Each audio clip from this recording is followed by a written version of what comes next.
Part 2. Sean Parker had somehow taken a shortcut and arrived at the entrance before me. Without a word, he dragged me to a secluded corner. His face was dark, like storm clouds before heavy rain. Thea Brown, what's your game? Didn't you say you were going abroad to live the good life? Why are you back now? I was at a loss for words, staring at him helplessly. They're right. This is karma for abandoning me. Are you jealous? I'm rich and successful now, with a beautiful and loving girlfriend. Most importantly, she loves me. She won't casually abandon me. You're the one who's been abandoned.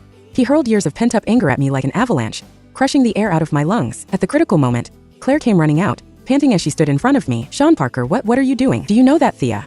Oh, Claire. I hurriedly cut her off. I shoved the money I had prepared into Sean Parker's hands and pulled Claire away, turning to leave. I didn't want him to know. Oh, it was better if it stayed buried in my gut forever. That night, Claire made time to give me a call. Thea, don't stay cooped up in that little tourist area anymore. Come work at my dad's hotel. I felt both dazed and uneasy. Is that appropriate? Won't I cause trouble for you? Claire brushed it off.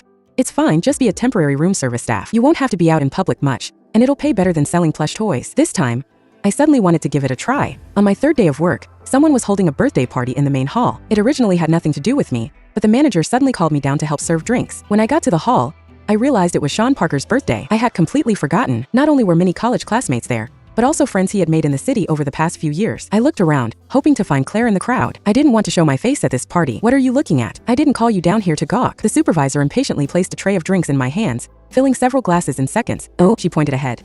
Go on, hurry up. The main table is waiting for drinks. I had no chance to refuse before she gave me a push, sending me wandering through the crowd like a zombie with a tray of drinks. Just as I reached the main table, Sophie suddenly turned and bumped my arm. I lost my grip for a moment, and the tray toppled to the ground. With a loud crash, glasses shattered and alcohol splashed everywhere, splattering Sophie's high heels and the hem of her dress. Ah, what's wrong with you? Are you blind? I'm sorry, I apologized woodenly, frantically trying to clean up the glass shards on the floor. Sophie was furious. What good is apologizing? Do you know how much these shoes cost? Get down and clean them properly. I instinctively glanced at Sean Parker. He frowned slightly but remained silent. I understood. He had no intention of intervening. Hurry up. What are you thinking about? Is this how your hotel staff handle mistakes? Forget it. I took out the handkerchief I always carried and crouched down to wipe her shoes. Oh, in that moment, I was the focus of everyone's stares. Before I finished, I heard Sophie's cold laughter from above. Ladies and gentlemen, many of you know this person, right? Do you all know where she's been these past few years? My mind went blank. She was doing this on purpose. She used a playful tone to ask me, it's Thea Brown, right? Why don't I help you tell everyone where you disappeared to? I suddenly understood. Sophie had investigated all my information, though I didn't know why. She was determined to expose me. The crowd immediately began to stir,